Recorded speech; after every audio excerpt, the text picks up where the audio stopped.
Ford versus Ferrari. Bibbidi bobbidi. James Mangold. What else did he direct? He directed this. Night and Day. Night and Day with Tom Cruise. Tom Cruise. Back in the day. Yeah, and Attractive Mask Girl. Attractive Mask? What? Who? Cameron Diaz. Oh, from The Mask. Yeah, Jim Carrey, you're right. Yeah. Not Mask. The Mask. It was The Mask. Yeah, he also did Walk the Line. Logan. Okay. Hugh Jackman. God. 310 to Yuma, the remake. You didn't like Logan? No. I thought it was exceptional. Yeah. Was it? Yeah. Yeah, I do. And he's working on the new Indiana Jones movie currently, which is Indiana Jones 5. So, yeah, that's a big one. This stars Matt Damon, Christian Bale, John Bernthal, Josh Lucas, and some more people. Wasn't Logan about helping the Mexican cartel bring fentanyl over the border? And Wolverine helps him do that? Oh, sorry. I have to go back and revisit that. I'm not sure. Something like that. Yeah, I don't recall that plot point, but you could be right. Yeah, so this one came out in 2019. It was a big hit. Nominated for an Academy Award. Multiple. Yeah. Sound editing, general editing, best picture, something else, I forget. Okay. So let's talk about that. Best picture. What's your theory on why this was nominated for Best Picture? Because like that scene in Tropic Thunder where Ben Stiller says, well, you got to like nominate things, and you got to promote it. It's a whole thing. It's really political, and he's joking, even though it's true. Like they submit these movies to the Academy, and they have to get like enough groundswell for people like wanting to now. It's nepotism. You're not going to make some great movie and just have it surprisingly end up there because it deserves to by its merit. You have to have people sponsor you or put it into the Academy or get it in the right eyes or whatever. It's a committee, you know. It's the Academy. Yeah. So they pick their things, and people know. I bet you many that they say something like they're like, "This is going to be a Best Picture nom. That's what we're aiming for here. So you should be in this movie." Because some of these movies you watch sometimes are horrible and just like clearly indie, like terrible movies. And I'm like, why would an actor act like that? I'm like, because somebody told them this is probably going to be, you know, an Academy Award nominated movie. Yeah, they have a good indication beforehand who's attached to it, who wrote the screenplay, who's producing it, who's starring in it, that, you know, it has a good shot to be nominated. Yeah. Yeah, and it seems like that to me here. I don't know what else was nominated that year or what won. But This yeah, one too. What was? This one too. This one too? This won too. What? Academy Awards. It won an Academy Award? It won too.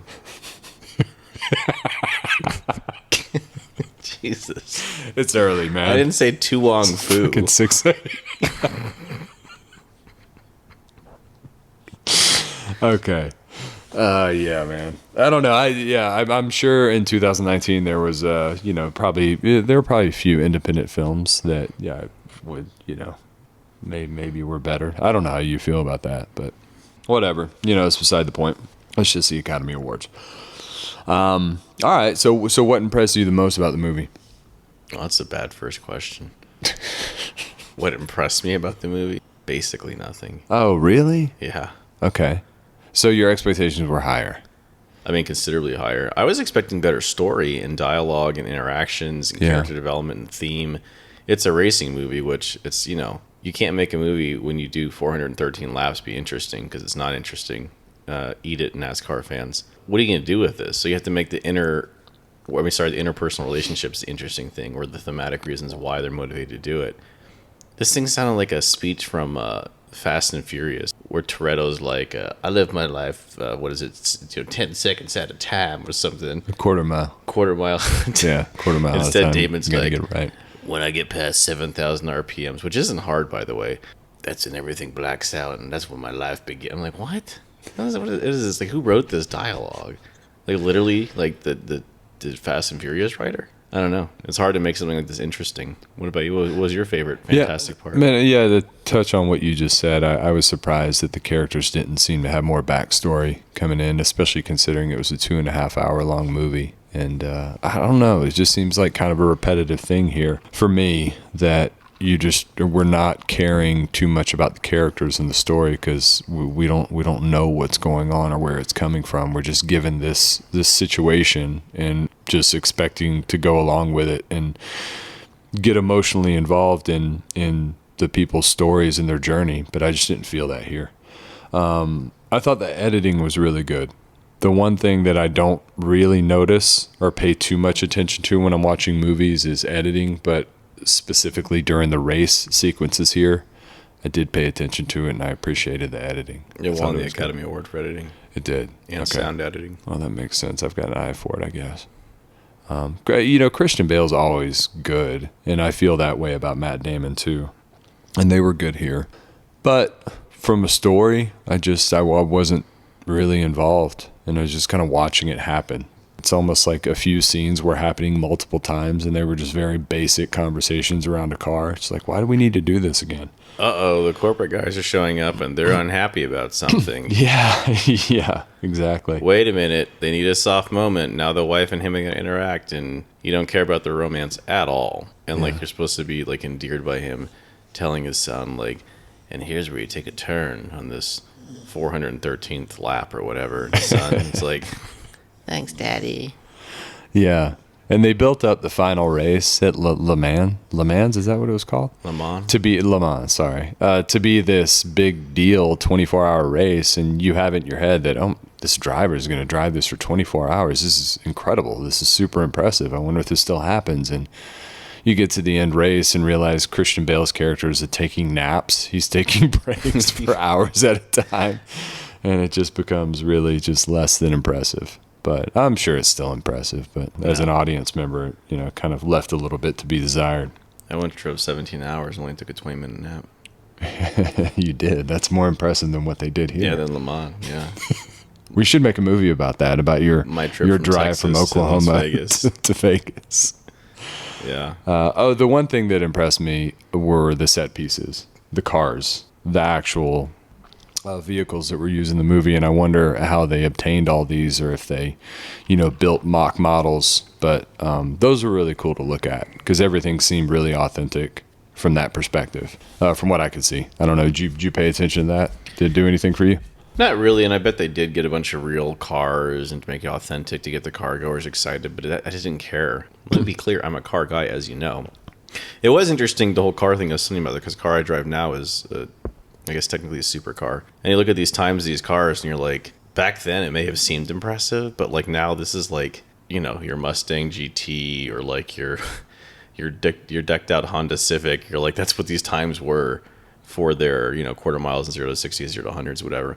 Now, I know this is more about staying at a top speed for consistent time, which is impressive to be going 200 miles an hour on a curve. But it is funny just how impressive cars have advanced in just a short amount of time, where you could buy a car as fast as that off the lot, no problem. Or back then, those were like, you know, hyper cars. Is that what they were called back then? I don't think hypercar came out till recently. I think hypercar came around because of Bugatti. I can't remember. Oh, really? Yeah, you got like supercar and you got hypercars. I think like a hypercar now is like the Rimac Navara, which is like the 8-second quarter mile or whatever, which is insane. It's electric. It's the one that guy in Top Gear actually wrecked in and flipped it and almost died in. You can watch a video. It's crazy. I didn't know that. I'm going to have to look that up. That's great. What's it called again? What's the car? The Rimac Navara. Oh. It's insanely fast. How much does this boy cost? Do you know? I think it's a little over $1 million. Okay. This is not too bad. Yeah. Pocket change, really. Yeah, this movie was, guess the budget on it. Do you know the budget? Oh, I will guess. I don't know why. $123 million. Oh, you're close. I thought you'd undershoot. It was $98 million. Yeah, 98. But still, but looking at the set pieces, it makes sense. But it did well. Globally made 225 and domestically 117. I don't know if that's included in marketing. Do you know if the stat they put on IMDb?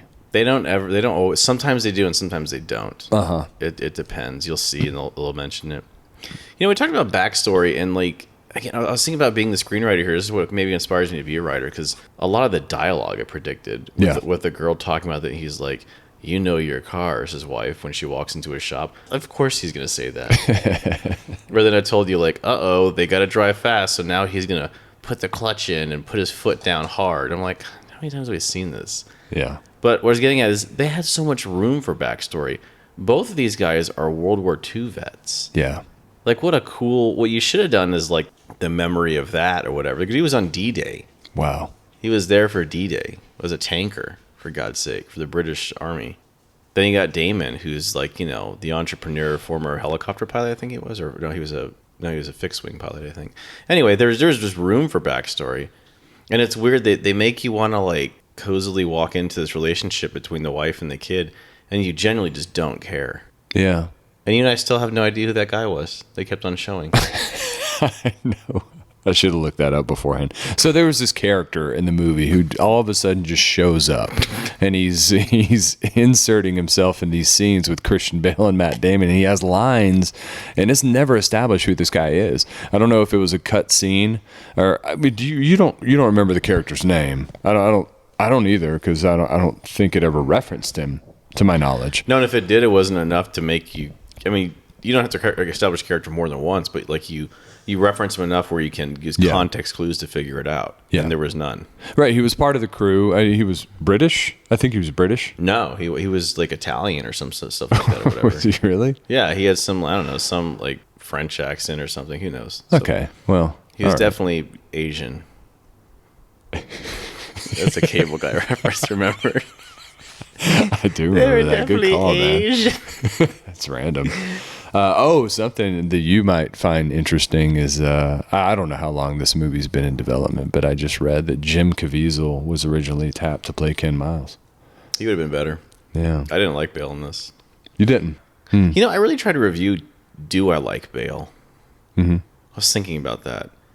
Terminator Salvation, not a good one to be reference. The Dark Knight. He didn't have a lot of range.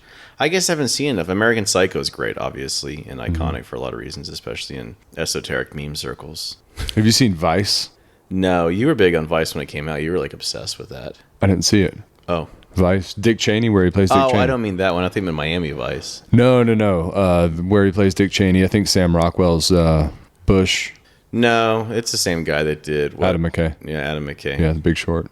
Which would maybe want to first watch it, but when it came out and the timing of when it came out, maybe not want to watch it because it's clearly a political piece. Well, Bale's good in The Big Short.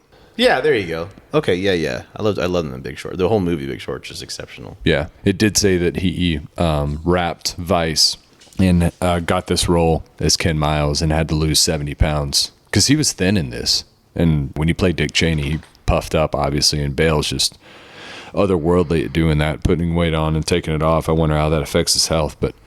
Yeah, he got pretty thin for this. I thought he was good. I mean, I've never seen Christian Bale in anything and thought that there's a better option because I do think he's one of the best working actors. Caviezel.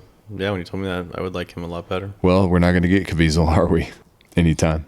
Isn't he kind of shunned? Oh, you're like lecturing me. Like, well, too bad we're not going to. So stop wishing we would.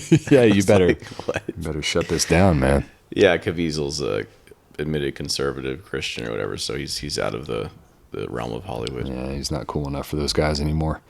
So Lee Iacocca, who you educated me on who this was, played by John Bernthal, died 4 months before this film was released at age 94. I feel like he was one of the richest guys in the world back in the day or something like that. He was a household name for sure in the car. I mean, he was the CEO of Chrysler. I had other notes here. I'm sure I have tons of notes, but I figured we should get into them. I put way too long of a setup. Like, what was the conflict in this movie? It took so long to get there. Yeah. I was an idiot coming into this because I thought Christian Bale and Matt Damon were going to go head to head. And me too. Bale was going to join Ferrari and Damon was going to do Ford, obviously, because he had the race history, and then they were going to race against each other, which would have been a cool... I think that would have been a cool story, but, you know, they got to stay true to the source material, I guess. Yeah, I agree, man. I think it was too long of a setup. And, you know, I wasn't bored, but again, just as far as emotional investment in any of this and what was happening. And it's a shame too, because, you know, it is obviously a cool story. And if you look into it as to what actually happened to these guys, and especially their past and their history with, you know, the war and everything, and serving their country, but it just kind of fell flat, in my opinion. It was just so lacking. Like, even some of my notes I'm looking at, I don't even know what I was saying. I was probably like delirious when I was watching this. I didn't care at all. Well, I want it to be over. What's the game you were playing while you were watching? I was playing Grim Dawn in the background. So I'm sitting on the couch, and I just hear pew pew pew pew, and just a mouse clicking. And I mean, I know you can do that. You can multitask. You've done it for as long as I've known you, which is what, 15, 20 years now. But, I can't do that. And I'm glad you don't do that in theaters. Like, bring a fucking Game Boy or something and play Candy Crush. Game Boy, how old are you? I don't know. Let's go. A boomer. You had a Game Boy back in the day. Come on. You're like making sounds like in the movies. It'll be like a 2020 movie, and it'll be like, beer, beer, beer, beer, beer. They have like Space Invaders because it's like public domain or whatever. Uh-huh. One good thing was the good corporate bullshit. Having been working at large tech companies before, like the attaboys and everyone wanting to like look good to the top guy, that definitely does happen. Mm-hmm. And apparently at the end, there was a scene where they want all 3 Ford cars to come across the finish line, which did actually happen in real life. And the executives used justification that, since all 3 cars were competing, against each other essentially, they don't want them to compete and break the cars or try and beat the other one out and make any kind of dangerous maneuvers, which is complete BS. They just wanted a marketing opportunity. It boggles me that actually happened, though, and they were actually that stupid to do that. Yeah, it was pretty weird. Josh Lucas did well in his role, though. I thought he played that smarmy character well. And I guess I read that Ford distanced themselves from the project once they realized how the character, I'm dropping his name, that Josh Lucas was playing was portrayed in this movie. They didn't like that because I guess he's kind of a hero within the company, this guy. But nonetheless, thought he did a good job. What we have to do now, like we will do, and we have to, and it's going to be life-changing for you, is we'll do this, we'll give a review. The next movie I am picking we're going to watch, I think I already picked, but you'll understand why. We're going to watch Rush, and then you will see an exceptional race movie. And again, I'm a car guy, you know this.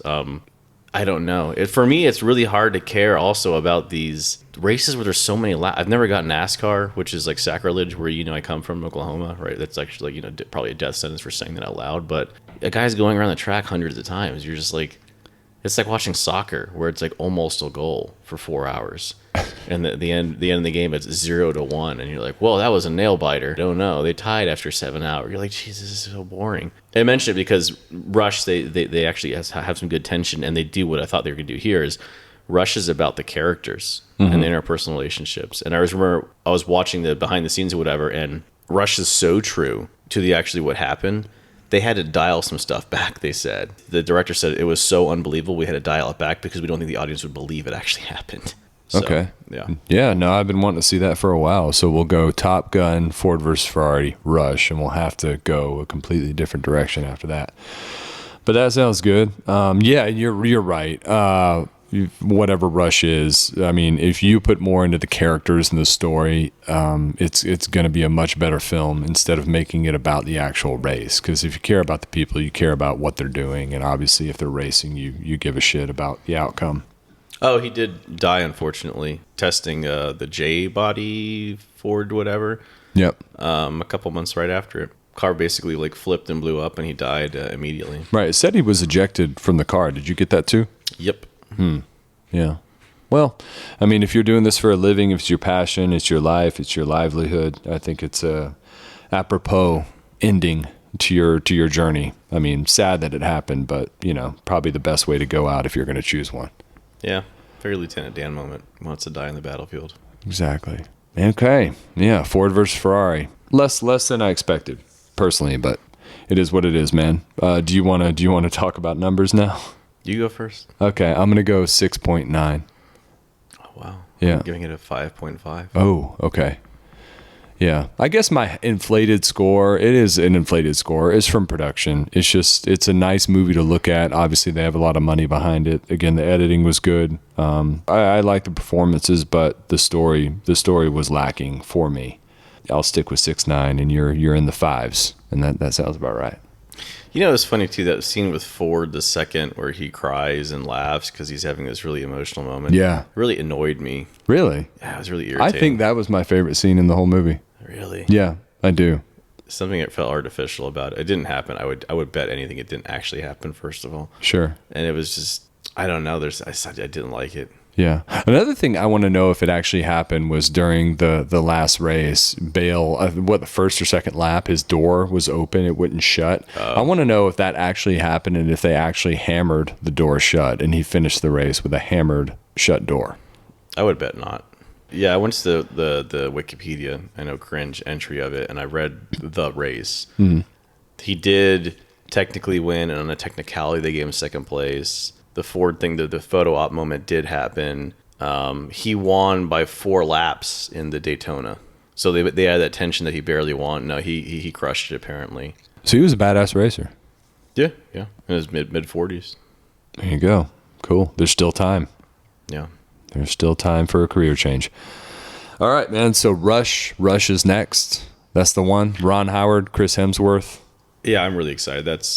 I know it's minimum good, but beyond that, it's great, excellent. You'll like it. Okay. And the reason why is, again, at racing movies, I'm just kind of like, oh god, here we go, another racing movie about going on laps. But this one, they really made it interesting. Yeah, and this one's Formula One. Is that right? Yeah. Is that what it's about? Okay. So this year we got to try and get down there and check out some Formula One because I believe it is local here in Las Vegas. Yeah, I don't know if it's here yet though. Was it next year or something like that? 2024? It's coming up. Yeah, it's coming. Yeah. All right. Cool. Well, yeah, thanks for chatting. And hopefully this episode wasn't too boring. Because the movie was a little boring. It's 6 a.m. But whatever. We'll get back on it. Yeah. All right, man. Well, I think our bots and our one listener will wipe the Cheetos dust off of his shirt. Well, I really hope the bots up their game and start leaving some more comments in the section. But yeah, we'll see. Maybe in different languages. Right. Yeah. All right, bud. Thanks for watching. Listen to full episodes in the links below.